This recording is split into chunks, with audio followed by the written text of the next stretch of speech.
ఎప్పటికప్పుడు తాజా వార్తలను అందిస్తున్న PVR TV9 న్యూస్ కు స్వాగతం. మీకు తెలుసా, సమ్మక్క సారలమ్మ తల్లుల జాతర గద్దెల ప్రాంగణ అభివృద్ధిలో భాగంగా తూర్పు ఈశాన్యం ఆర్చ్ సమ్మక్క తల్లి ఆర్చిగా తీసుకోవడం జరిగింది. దీని నుండే గుడిలోకి భక్తుల ప్రవేశం ఉంటుంది. ఇందులో ఎడమవైపు పిల్లర్ సమ్మక్క తల్లి యొక్క వంశం గురించి తెలుపుతుంది. మొదటి బొమ్మ 5 పలకలు ఉంటాయి. అది సమ్మక్క తల్లి 5వ గొట్టు వారి రాజ్య సింబల్. రెండవది, పూర్వకాలంలో కోయలు ఏ వంశం చెందిన వారు, ఏ గొట్టు, గోత్రం అని గుర్తుపట్టడం కోసం నుదిటి బొట్టు పెట్టుకునే వారి త్రిశూలం పోలిన ఈ గుర్తు సమ్మక్క తల్లి వంశం నుదిటి బొట్టు.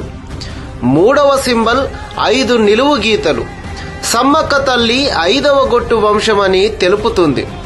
4వ సింబల్ నక్షత్రం గుర్తు.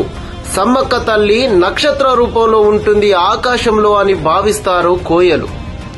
స్వస్తిక్ అనేది సిద్ధపోయిన వారు పూజ విధానంలో ఉపయోగించే అతి ముఖ్యమైన సింబల్. దీనిని కుంకుమతో వేస్తారు.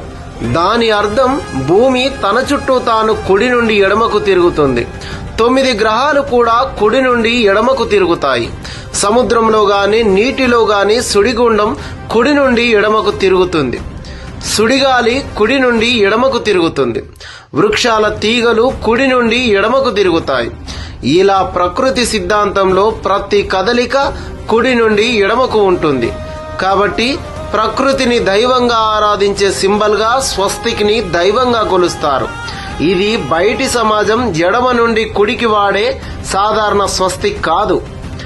కింద ఇది ఆదివాసీల ఆలయ ప్రాంగణం అనేలా అడవి దున్న కొమ్ములు, నెమలీకలతో కోయ నృత్యం వేస్తున్న సందర్భం.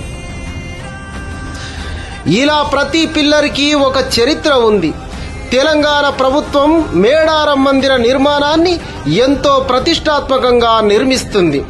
దేశ చరిత్రలో ఈ ఆలయ నిర్మాణం గొప్ప కట్టడంగా నిలిచిపోనుంది.